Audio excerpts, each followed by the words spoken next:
Gracias a todos, hermanos. Quiero invitarles a que puedan ir a sus Biblias en el libro de Nehemías, capítulo 8.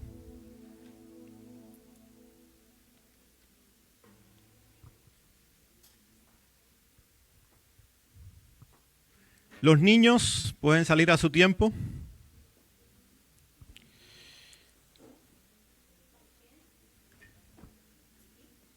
Nehemías 8.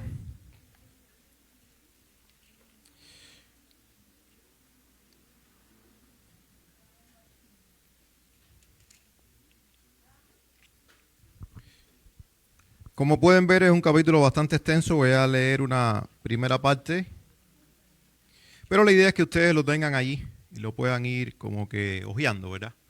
En la medida en que me van siguiendo. Dice Nehemías capítulo 8. Venido el mes séptimo, los hijos de Israel estaban en sus ciudades. Dice, y se juntó todo el pueblo como un solo hombre en la plaza que está delante de la puerta de las aguas. Y dijeron a Esdras, el escriba, que trajese el libro de la ley de Moisés, la cual Jehová había dado a Israel. Y el sacerdote Esdras trajo la ley delante de la congregación, así de hombres como de mujeres y de todos los que podían entender, el primer día del mes séptimo. Y leyó en el libro delante de la plaza que está delante de la puerta de las aguas, desde el alba hasta el mediodía, en presencia de hombres y mujeres y de todos los que podían entender, y los oídos de todo el pueblo estaban atentos al libro de la ley. Y el escriba Esdras estaba sobre un púlpito de madera que habían hecho para ello, y junto a él estaban Matatías, Sema, Anías, Urías, Hilcías y Masías, a su mano derecha, y a su mano izquierda Pedaías, Misael, Malquías, Hasum, Badana, Zacarías y Mesulán. Abrió pues Esdras el libro a ojos de todo el pueblo, porque estaba más alto que todo el pueblo, y cuando lo abrió todo el pueblo estuvo atento. Bendijo entonces Esdras a Jehová, Dios grande, y todo el pueblo respondió, amén, amén, alzando sus manos, y se humillaron y adoraron a Jehová, inclinados a tierra. Y los levitas, Jesúa, Bani, Serebías, Jamín, Acuc, Sebatai, Jodías, Masías, Kelita, Azarías, Josabec, Anán y Pelaía hacían entender al pueblo la ley, y el pueblo estaba atento en su lugar, y leían en el libro de la ley de Dios claramente, y ponían el sentido de modo que entendiesen la lectura. Y Nehemías el gobernador y el sacerdote Esdras escriba y los levitas que hacían entender al pueblo dijeron a todo el pueblo, día santo es a Jehová nuestro Dios, no os entristezcáis ni lloréis, porque todo el pueblo lloraba oyendo las palabras de la ley. Luego le dijo, id, comed grosura y bebed vino dulce, y enviad porciones a los que no tienen nada preparado, porque día santo es a nuestro Señor. No os entristezcáis, porque el gozo de Jehová es vuestra fortaleza. Los levitas pues hacían callar a todo el pueblo, diciendo, callad, porque día santo es, no os entristezcáis. Y todo el pueblo se fue a comer y a beber, y a obsequiar porciones, y a gozar de grande alegría, porque habían entendido las palabras que les habían enseñado. He titulado el mensaje, a la luz de este capítulo 8 de Nehemías, el patrón divino de la verdadera renovación espiritual. 70 años de historia, en este caso de nuestra iglesia, representan mucho más que una cifra. Representan generaciones de creyentes, oraciones, conversiones, esfuerzo, trabajo, luchas, victorias y también sin duda fracasos. Una iglesia que llega a su aniversario número 70 tiene muchas razones para agradecer a Dios, porque solamente su gracia sostiene una obra por tantas décadas. Pero al mismo tiempo, toda historia larga también acumula desgaste, errores y momentos donde quizá el corazón tiende a enfriarse. Precisamente por eso, este aniversario no debe ser solamente una celebración nostálgica del pasado, pues no vivimos en el pasado, vivimos en el presente, sino una oportunidad para buscar renovación espiritual. No solamente recordar lo que Dios hizo, sino preguntarnos qué clase de iglesia debemos ser hoy y qué clase de iglesia queremos dejar para el futuro. Y Nehemías 8 nos puede desafiar mucho en este propósito. Después del exilio, que fueron, por cierto, 70 años, el pueblo exiliado en Babilonia, Dios fue restaurando poco a poco a su pueblo. Bajo el liderazgo de Nehemías, por ejemplo, los muros de Jerusalén fueron reconstruidos. Y años antes, Esdras había estado enseñando la ley. ¿Sabe por cuánto tiempo? Por alrededor de 13 años, Esdras, el escriba, fue muy insistente en enseñar la ley al pueblo. Es decir, enseñar la palabra de Dios al pueblo que había retornado del cautiverio. Ahora, cuando nosotros llegamos al capítulo 8, encontramos algo extraordinario. Y es realmente extraordinario. El pueblo mismo pide unánime y espontáneamente escuchar de manera prolongada la palabra de Dios. Es algo extraordinario, ¿sí o no? El exilio no había sido simplemente un desastre político, aunque lo fue, pero sobre todo había sido un tiempo de disciplina divina por la violación del pacto que Dios había dado por medio de Moisés. El pueblo había desobedecido una y otra vez el pacto y como Dios había advertido y profetizado, el pueblo fue llevado al exilio. Sus ciudades, su tierra fue devastada y ellos fueron llevados a una tierra extraña y allí estuvieron por 70 años. Por eso la verdadera restauración no podía limitarse a reconstruir muros y fue parte. Tenía que incluir la restauración del corazón. Y ahí es donde entra el capítulo 8 y en adelante del libro de Nehemías. Y esa es precisamente la gran lección de este capítulo. Toda verdadera renovación espiritual, y todos nosotros anhelamos o debiéramos anhelar renovación espiritual. Muchas veces hablamos y oramos por avivamiento para la iglesia, para la obra, porque cuando hablamos de la iglesia no solamente estamos pensando en la iglesia local, sino para la obra. ¿Cuántos no quisiéramos ver un gran avivamiento de la iglesia del Señor y por parte del Señor en esta nación? Que impactara todas las esferas, como se ha registrado en algunos momentos de la historia de la iglesia. Pero tenemos que entender esto, toda verdadera renovación espiritual comienza cuando el pueblo de Dios vuelve con reverencia, con hambre y obediencia a la palabra de Dios. Y aquí está la verdad central que yo quisiera que nos lleváramos y la voy a repetir una y otra vez. Cuando la palabra de Dios gobierna a su pueblo, este es transformado. Siempre. Cuando la palabra de Dios es la que gobierna a su pueblo, este es transformado y esa transformación se evidencia en cada parte de la vida cotidiana de su pueblo, donde quiera que éste esté. Nehemías 8 marca el inicio del clímax espiritual que se narra precisamente en este libro, que culminará en confesión nacional. Luego puedes ver capítulo 9, una confesión de todo el pueblo confesando sus pecados a Dios, renovando su pacto para con Dios, su obediencia y renovación precisamente formal del pacto, y eso lo vemos en el capítulo 10. Y aquí observamos el patrón divino de toda reforma espiritual auténtica.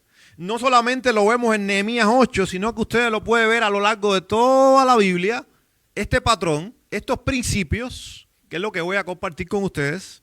Pero también si usted estudia la historia de la iglesia cristiana, y usted va a ver en algunos momentos ciertos avivamientos que impactaron ciudades, países y hasta continentes enteros. Y ahí encontramos también estos principios de este patrón de renovación espiritual. Primero, la palabra es deseada. La palabra de Dios es deseada. No es algo que nos llega como que impuesto, sino que hay un deseo auténtico y espontáneo por la palabra de Dios. Segundo, la palabra es explicada. La palabra tiene que ser explicada con profundidad y a la misma vez con sencillez al pueblo de Dios. Porque éste busca la palabra.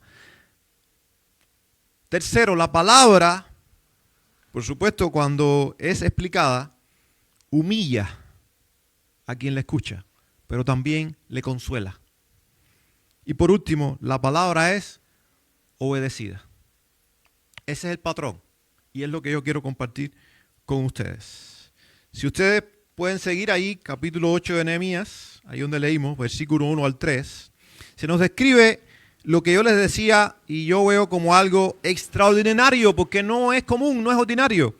Y es como el pueblo desea espontáneamente la palabra de Dios. La palabra es deseada. La iniciativa espiritual es del pueblo. No son los líderes los que convocan al pueblo. No son los líderes haciendo malabares para convocar al pueblo, sino todo el pueblo va donde estaba el escriba Esdras y le dice, queremos todos escuchar la palabra de Dios. La necesitamos. Y el pueblo pide a Esdras que traiga el libro de la ley de Moisés. La palabra escrita que hasta ese momento había, ¿verdad? Ellos no buscan opiniones, ellos no están buscando experiencia, ellos ya han aprendido la lección. Buscan revelación divina, ellos quieren escuchar a Dios. Y esto muestra convicción espiritual y reconocimiento de la autoridad de la Escritura. Ellos están diciendo, nosotros como pueblo reconocemos que no podemos vivir sin la palabra de Dios.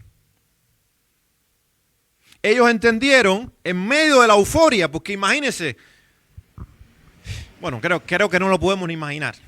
Que este es su país, su nación, el lugar de sus padres, el lugar que está pegado a su corazón. Lleguen enemigos, lo devasten, masacren a su gente y los que queden en medio de esa destrucción vayan llevados cautivos a la tierra de sus enemigos. Y que luego vengan los profetas de Dios, y eso fue lo que sucedió. Y estoy pensando, por ejemplo, en Jeremías, que lo querían apedrear y matar por eso. Y le diga, no clamen a Dios por retorno. Cásense, hagan su vida allí, prosperen, porque van a estar 70 años. Es la sentencia de Dios para ustedes por su rebelión durante tantos años. Eso fue lo que le pasó. Imagínense que al cabo de 70 años los que regresan a su tierra y en medio de la efervescencia se reconstruye el templo, se reconstruyen los muros de la ciudad. Hay un avivamiento tremendo, pero ellos no se quedan ahí porque profundamente habían entendido. Dice, sí, tenemos el templo reconstruido, tenemos los muros reconstruidos, nuestra ciudad está de nuevo esplendorosa, pero hay algo que si nosotros no lo podemos en el centro nos va a pasar lo mismo otra vez. Queremos la palabra de Dios, queremos escuchar a Dios. Esta vez sí queremos escuchar a Dios. Y queremos escucharlo con seriedad. Iglesias donde los creyentes dicen a sus pastores, queremos la Biblia. Queremos la Biblia. No abundan. Estoy pensando en algunas iglesias de las cuales me comentaron en algún momento, donde se dice que, y estoy hablando de iglesias que quedaban en lugares recónditos, ¿saben? Iglesias sin muchas condiciones. Pero he escuchado esas historias, que invitaban, por ejemplo, a algún predicador. Ese predicador llegaba a ese lugar recóndito a predicar y cuando predicaba un sermón de 1 hora, las personas se quedaban sentadas y decían, pastor, ¿sabe qué? Nosotros hemos caminado muy lejos para solamente 1 hora. ¿Queremos otro sermón? ¿Cómo otro sermón? Traía uno solo. Bueno, queremos otro. El pastor buscando ahí en sus sermones antiguos otro. Y cuando predicaba el segundo sermón le decían, pastor, ¿sabe qué? No es suficiente, queremos otro. Porque hemos caminado mucho. Necesitamos la palabra de Dios. Eso no es común. Y eso es lo que está pasando aquí en Nehemías capítulo 8. Este deseo, y esto es importante, no surgió de la nada. Sí, es espontáneo en ese momento, pero ¿qué alimentó esto? Bueno, si usted lee hacia atrás y va y lee sobre todo el libro de Esdras, va a entender que Esdras estuvo de 13 a 14 años, como les decía al principio, predicando, enseñando al pueblo constantemente. Entonces, no es que el pueblo ahora está otra vez enterándose, es que el pueblo ahora está convencido de que necesitan la palabra de Dios con más profundidad aún. Quiere decir que la propia palabra, el haber sido expuestos a la palabra durante 14 años, les había convencido de que necesitaban ¿qué? Menos de la palabra, necesitaban más de la palabra. Y ahora le dicen ellos a Esdras, todo el pueblo quiere escuchar la palabra de Dios. Y aquí tenemos un principio, el hambre espiritual nace de la exposición continua a la palabra de Dios. ¿No tienes hambre por la palabra de Dios? ¿Te das cuenta de que te cuesta? Esfuérzate por exponerte a la palabra de Dios, aunque no tengas deseo. Aunque te quedes dormido leyendo la Biblia. Ahora tienes la ventaja de poner una aplicación para escuchar la Biblia. Mientras trabajas, mientras haces tus quehaceres, mientras conduces, exponte a la palabra de Dios, aunque no tengas deseo de escucharla. Aunque la pereza a veces te gane, el hambre espiritual nace de la exposición continua a su palabra. Ahora, miren otro detalle. El pueblo se reúne, dice, como un solo hombre. Estamos hablando de una multitud. Y el lenguaje es muy ilustrativo. Dice, el pueblo se reúne como un solo hombre. Había ¿qué? Unanimidad. Fue una espontaneidad tremenda. Era un avivamiento espiritual real, genuino. Todos se reúnen espontáneamente. No estaban mirando el reloj. Estaban dando la prioridad a escuchar la palabra. Dice, como un solo hombre. La renovación espiritual tiene una dimensión comunitaria. Ocurre cuando todo el pueblo se somete a la Escritura. Por eso cuando hablamos de un avivamiento real, estamos hablando de todo el pueblo de Dios.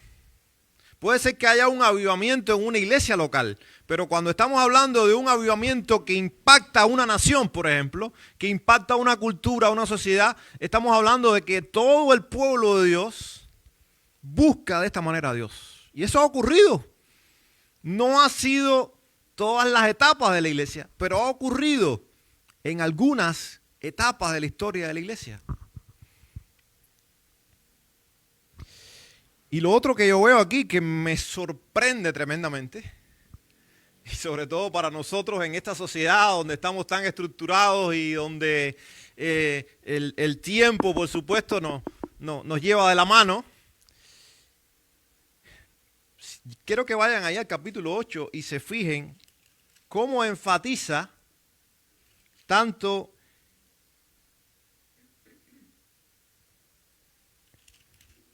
versículo 2, dice, tanto hombres como mujeres y de todos los que podían entender. Y luego el versículo 3 lo vuelve a recalcar. Estuve investigando. Todos los que podían entender, imagínense, está todo el pueblo reunido. Están los hombres, están las mujeres, pero están los jóvenes, pero están los adolescentes, pero están los niños de 5 años en adelante. Todos allí, al sol. No hay techo, no hay asientos, a escuchar la palabra de Dios. Pero esta es la otra. La palabra de Dios fue leída, fue expuesta, ¿saben cuánto tiempo? Desde el alba hasta el mediodía. 6 horas de pie. Y dice que todos estaban atentos. ¿Usted se puede imaginar eso? Yo lo leo, lo creo, pero no me lo puedo imaginar. A Jairo ahí, ustedes lo veían, tal vez lo vieron, estaba así. que estaba esperando que llegara el momento de su tiempo. Y yo no lo puedo enjuiciar por eso, es un niño. Cuando yo tenía su edad igual. Por eso estoy hablando de que es algo extraordinario lo que está ocurriendo aquí. Todos estaban atentos a la palabra de Dios. Participan hombres, mujeres, todos los que podían entender. Y cuando estuve buscando en la cultura, los que podían entender eran ya los niños de 4 a 5 años en adelante. Estaban allí. No estaban corriendo y saboteando. Estaban escuchando, atentos. Ahí al lado de sus padres, me lo imagino. Es lo que está describiendo la escena. Dice un autor: la exposición temprana a la Escritura forma la fe de la niñez. La exposición temprana a la Escritura. Los niños necesitan ser expuestos a la palabra de Dios. Miren la atención perseverante, cómo el texto enfatiza eso. Escuchan desde el alba hasta el mediodía. Sus oídos estaban atentos. Yo me imagino que si alguien había un susurro, decían, estamos escuchando. No había amplificación, era la otra. Para ellos poder escuchar a Esdras, aunque estuviese proyectando la voz todo lo que podía y estaba en un lugar alto para que todos le vieran, estamos hablando de una multitud. No estamos hablando de esta iglesia local, estamos hablando de una multitud, de todo un pueblo. Para escucharle tenían que estar todos como silencio, atentos. Es el fenómeno que está ocurriendo aquí. No hay renovación donde la palabra se escucha superficialmente. Creo que a todos nos ha pasado. Está el predicador o el maestro y nosotros estamos ahí, pero no estamos. ¿Me ha pasado? A mí me ha pasado. Y la mente divaga y se va y conecta en un momento. De pronto el maestro está haciendo una anécdota y luego entra otra vez al texto y usted vuelve a divagar. Y las estadísticas dicen que si hay 40 minutos de exposición, quiere decir que eso está pasando ahora posiblemente. De esos 40 minutos usted estuvo atento 10, 15 minutos, poniendo pedacitos. El otro tiempo su mente divaga en preocupaciones, problemas, situaciones. La primera señal de renovación espiritual es hambre por escuchar la palabra de Dios. Primera señal. Cuando la palabra de Dios gobierna a su pueblo, este es transformado. Vemos versículos 4 al 8, entonces la palabra explicada. Porque no bastaba con que Esdras estuviese leyendo la palabra, sino que hay una combinación. Y entonces ahí leímos unos cuantos nombres bastante difíciles de pronunciar. De todas formas son elegibles para los que no han tenido niños o nietos. Son elegibles para los nombres de sus niños y sus nietos. Esos nombres que están ahí, que yo leí, que a veces se me trababa la lengua. Pero son elegibles. Y ese grupo de personas estaban acompañando a Esdras y a Nehemías. ¿En qué cosa? En lo que llamamos la explicación o exposición profunda a la palabra.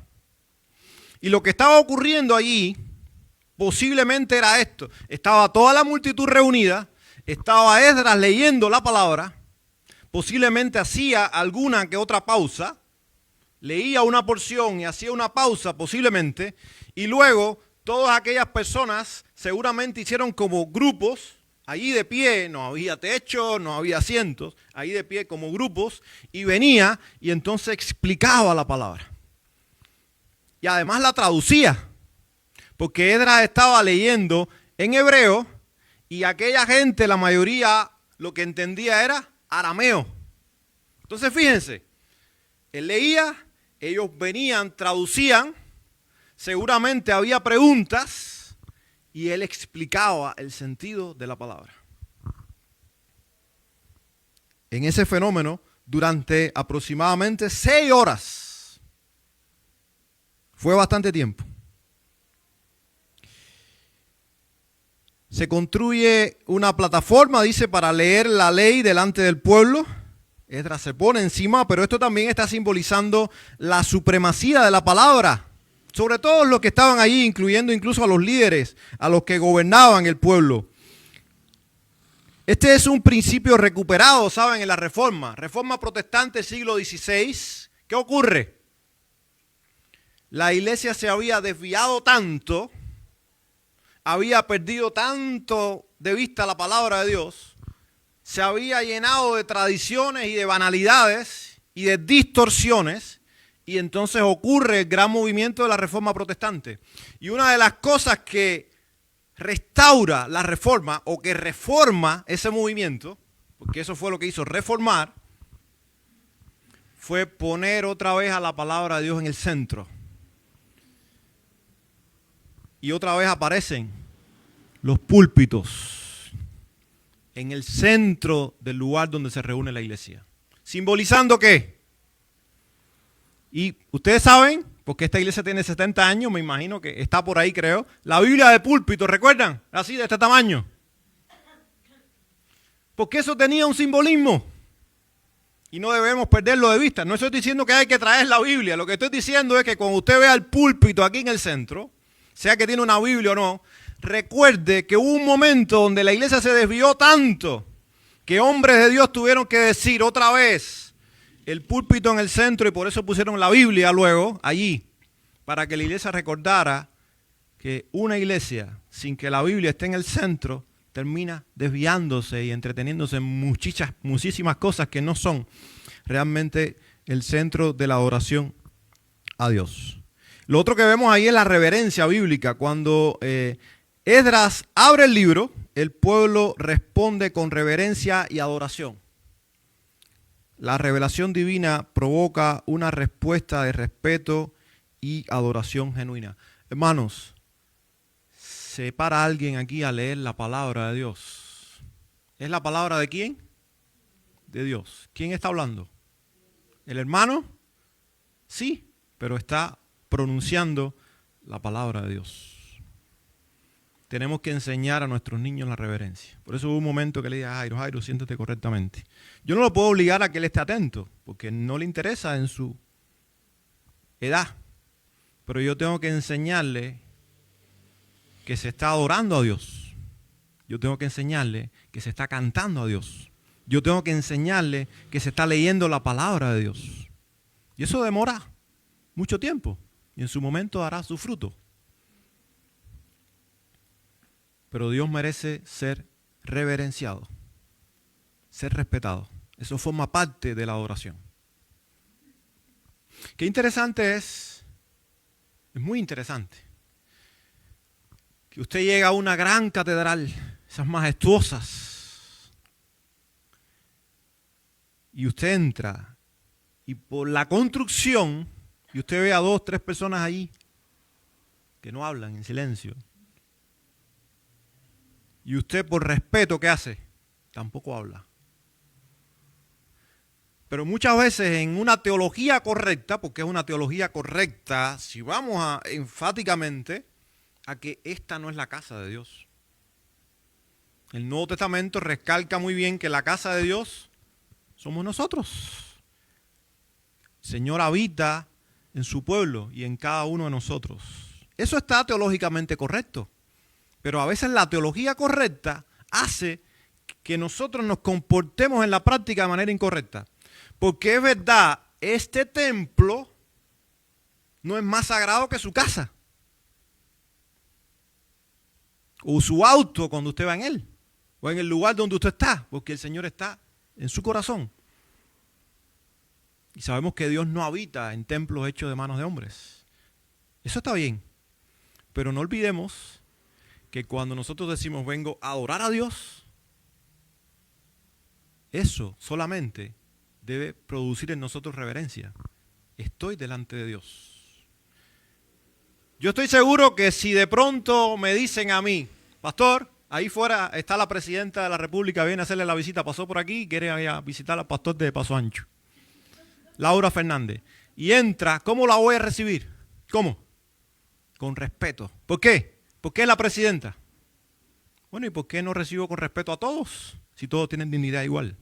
¿Y por qué mucho más cuando estoy en la presencia de Dios no digo es Dios? Señor, estoy aquí. y estoy reverente. ¿Ven cómo nos vamos diluyendo a veces? Y aquí veo que este texto, el pueblo nos está dando esta lección, lo que estaba haciendo el pueblo. La palabra de Dios está siendo pronunciada. Ellos adoran, ellos tienen reverencia, ellos tienen respeto porque era la palabra de Dios. Y como les decía, la exposición de la Biblia es clara, es fiel. Hay personas allí explicando al pueblo, respondiendo seguramente a sus preguntas, a sus dudas. Leían claramente y explicaban el sentido, dice el pasaje. Este es el fundamento bíblico de lo que muchos llaman la predicación expositiva. La palabra está siendo expuesta y está siendo explicada. Que es lo que al final necesita el pueblo de Dios, alimenta al pueblo de Dios. La renovación ocurre cuando la escritura es explicada fielmente, no cuando se usa como pretexto para ideas humanas. Y a mí me preocupa mucho que hoy está de moda, y no de hoy, hace bastante tiempo está de moda, que se para el predicador de turno, lee la Biblia y luego comienza a hablar de cualquier cosa del texto que leyó. Eso no es exposición bíblica.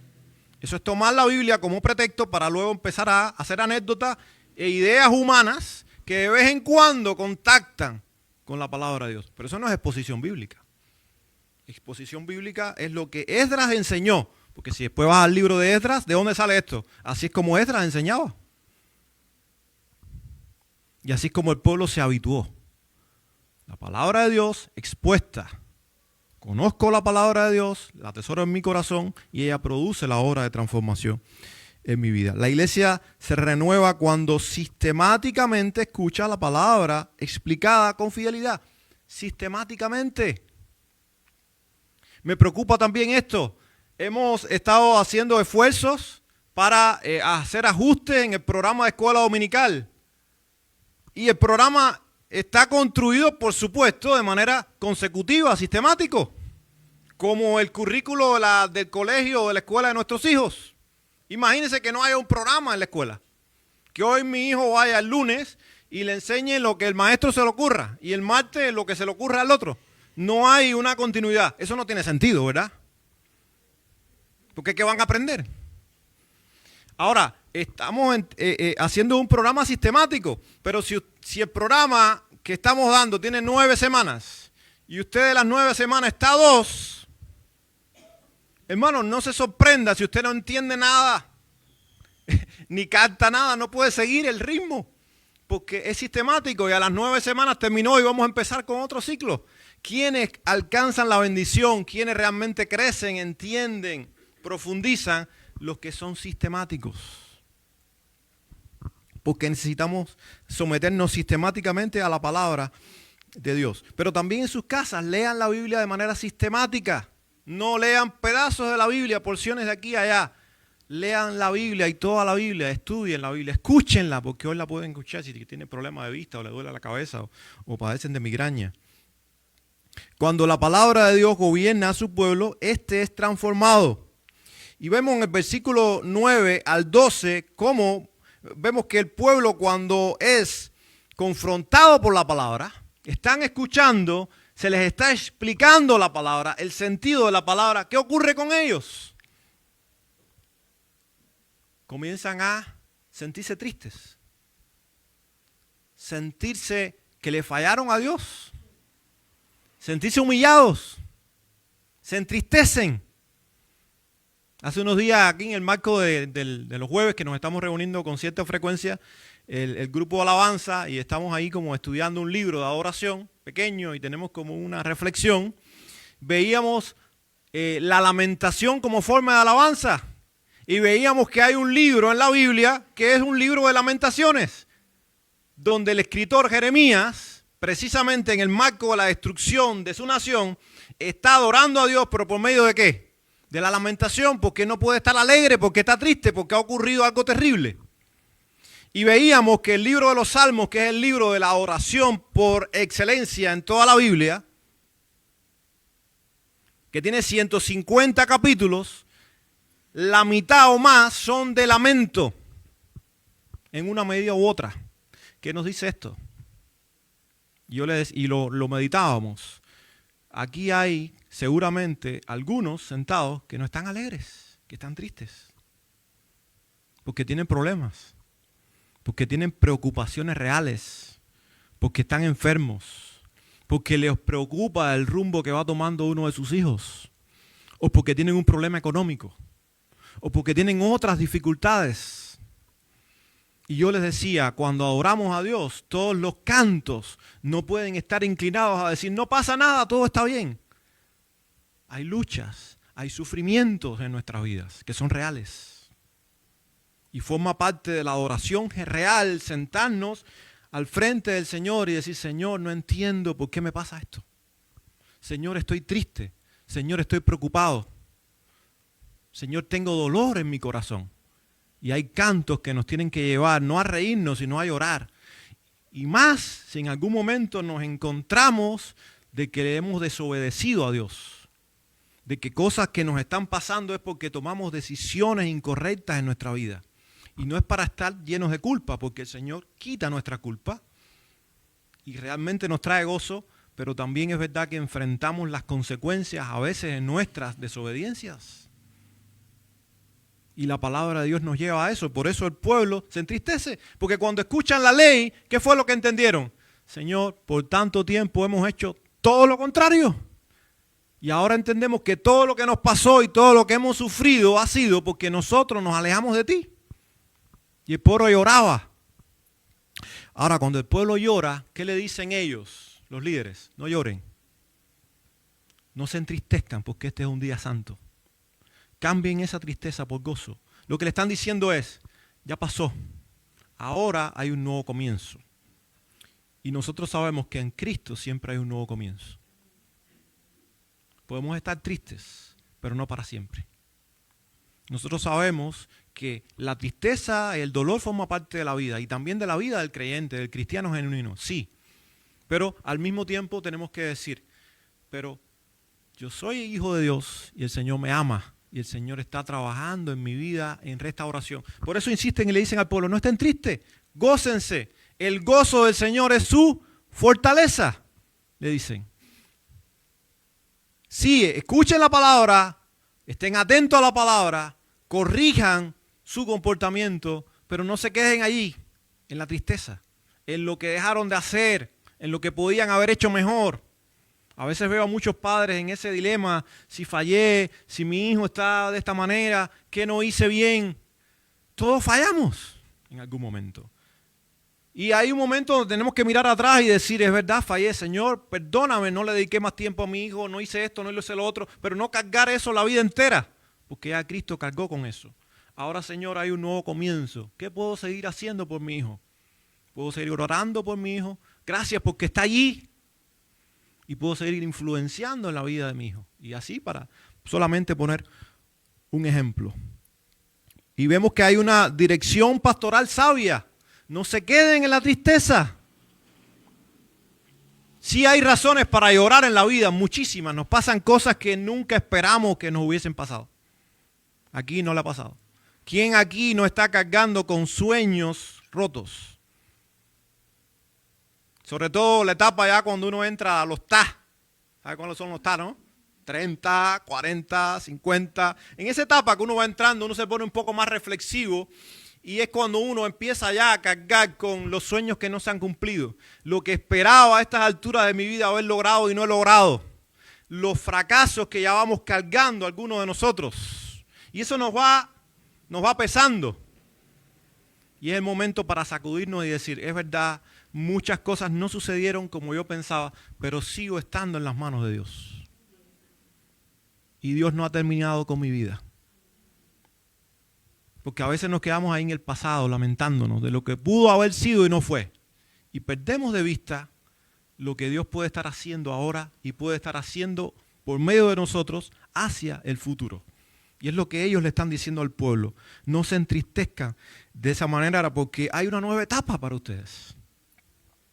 Y hay una restauración comunitaria que a mí me llama muchísimo la atención y lo veo como un rasgo que muchas veces se pasa por alto, pero que es un rasgo fundamental de los verdaderos avivamientos. Porque un avivamiento espiritual puede camuflajearse en lo emocional y en muchas cosas, pero aquí vemos a un pueblo que cuando entiende esto y se empieza a gozar, pero se goza ¿cómo?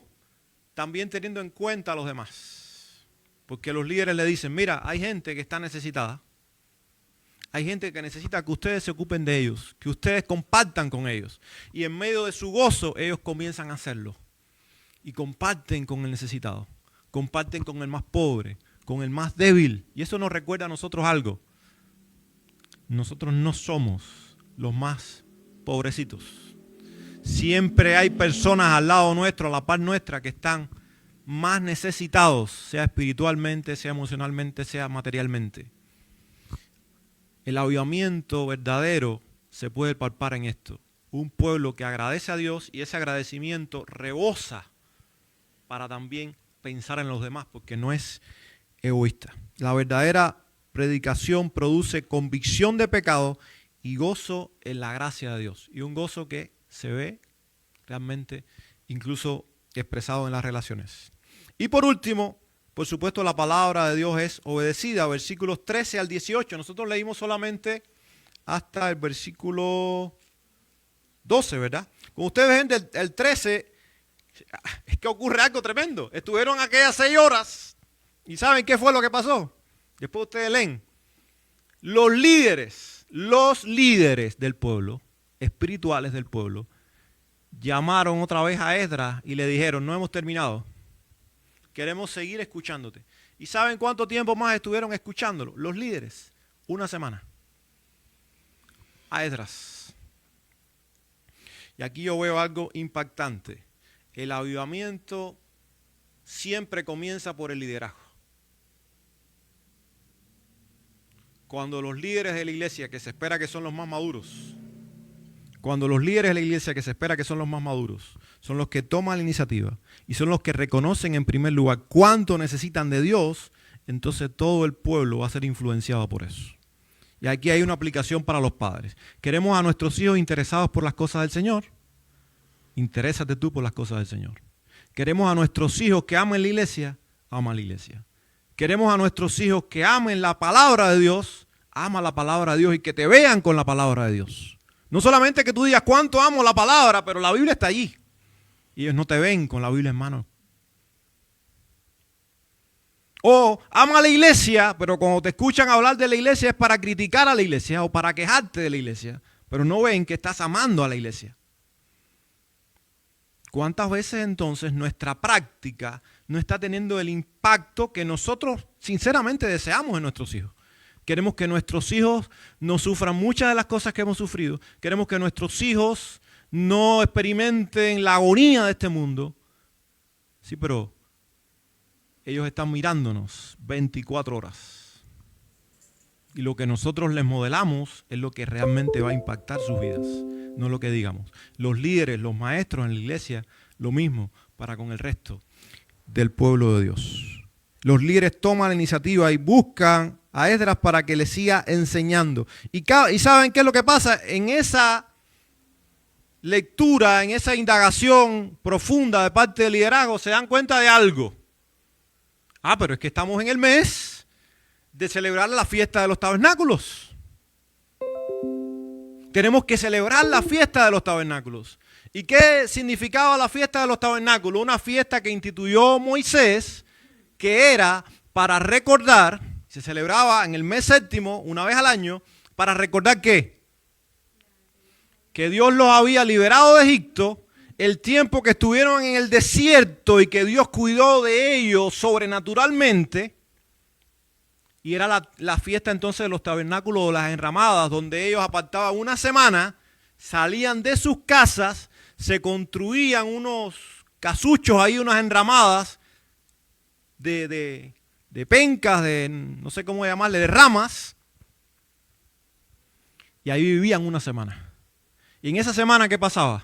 Ellos estaban recordando el cuidado de Dios mientras su pueblo, sus ancestros estuvieron en el desierto y Dios cuidó de ellos. Y era una oportunidad para decirle a sus hijos lo que Dios había hecho y la fidelidad de Dios. Y además era un tiempo para adorar a Dios por medio de la prosperidad que Dios les daba. Se le llama también la cosecha. Y había primicias y le entregaban a Dios lo mejor de las cosechas en ofrenda. Porque decían, Señor, lo que tenemos nos lo das tú. Ellos se dan cuenta que habían olvidado esa fiesta. ¿Y qué hicieron? Por eso dije en este último punto que la palabra es obedecida. ¿Qué hicieron? Tenemos que celebrar la fiesta y lo vamos a hacer como nunca antes. Y dice el texto que desde los días de Josué no se había celebrado la fiesta como lo estaban celebrando ellos. Y agradecieron a Dios y se regocijaron y estuvieron 7 días viviendo así, pero regocijados, adorando a Dios. Descubrieron el mandato olvidado y ¿qué hicieron? Fueron a la obediencia concreta. Porque ¿qué hacemos nosotros con leer la Biblia, saber lo que Dios quiere que hagamos o lo que Dios quiere que no hagamos y se quede en el intelecto, pero no va a la obediencia práctica? ¿Qué se leyó al inicio del programa de hoy? No seamos oidores olvidadizos de la palabra. Por eso es que hay entonces un gozo extraordinario, porque es un gozo no ficticio, no superficial, sino que nace de un entendimiento de la palabra y de la obediencia a la palabra. Hermanos, miren, ya voy a terminar con esto. Siempre que nosotros nos reunimos para adorar a Dios, tenemos que hacernos esta pregunta. ¿Para qué estoy aquí? ¿Y por qué estoy aquí? Y todo servicio de adoración, para que sea un servicio de adoración, tiene que determinar, aunque incluya cantos y cantemos de corazón, aunque estemos atentos a la palabra, tiene que terminar con una disposición genuina y real de obediencia a la palabra de Dios. Eso es adoración. Y decir, Señor, yo voy a poner en práctica esto que tú me has dicho esta semana. Porque la vida cristiana no se vive aquí dentro. La vida cristiana se vive cuando nosotros salgamos de aquí y nos vamos a encontrar otra vez. En esa semana pasan muchas cosas. Decisiones, actitudes, motivaciones. Allí es donde nosotros ponemos en práctica la palabra de Dios, en la vida cotidiana. La evidencia final de una renovación espiritual auténtica es obedecer lo que la palabra dice. ¿Queremos renovación real? Yo creo que sí, ¿verdad? Entonces debemos examinarnos. ¿Deseamos la palabra de Dios realmente? Esta es una pregunta para cada uno de nosotros en nuestro interior. ¿La escuchamos atentamente? ¿O se ha convertido en algo trivial? ¿Buscamos entenderla? ¿Permitimos que nos confronte la palabra? ¿O estamos evadiendo? No queremos ser confrontados por la palabra. ¿Obedecemos concretamente la palabra? ¿O solamente se queda aquí en nuestra mente? La iglesia puede procurar innovación metodológica. La iglesia puede procurar estrategias, metodologías. Eso está bien. Pero sobre todo necesita anhelo por la Biblia. Una iglesia que tiene anhelo por la palabra de Dios. Que la ama. Que la conoce. Que quiere entenderla a profundidad. Y que sobre todo quiere obedecerla. Cuando la palabra de Dios gobierna a su pueblo, este es transformado. Oramos, Señor, gracias te damos por esta tu palabra. Entendemos que ella transforma nuestras vidas. Como leí hace mucho tiempo, tu palabra pertenece a aquellos que la obedecen. Eso lo entendemos en esta hora. Y precisamente comenzamos el tiempo del día de hoy recordando las palabras de Santiago de que no debemos ser oidores olvidadizos. Vivimos en una sociedad difícil, Señor, muy demandante. Tira de nosotros de aquí para allá. El tiempo es corto, son muchas las cosas por hacer. El entretenimiento también que está ahí, a un clic de distancia. Tantas cosas que nos distraen, Señor, y nos hacen muchas veces desviarnos de lo que realmente es central. Tu palabra nos corrige, tu palabra nos alienta. Hemos también entendido que el gozo del Señor es nuestra fortaleza. Tenemos un gozo profundo en Cristo, Pero queremos, Señor, que esas realidades, esas verdades que comprendemos, que creemos, impacten profundamente nuestras vidas, nuestra manera de vivir, la manera en que nos relacionamos, nuestros hogares, nuestras familias, por supuesto toda nuestra iglesia en este 70 aniversario, porque sabemos que el gran desafío es seguir de aquí en adelante, Señor, siéndote fieles, teniendo impacto sobre las nuevas generaciones, sobre esta comunidad, vidas transformadas, Señor, en los que anhelamos. Y es lo que pedimos también para toda tu iglesia en esta nación. Te damos gracias. Queremos ser hacedores de tu palabra. Oramos en el nombre de Jesús. Amén.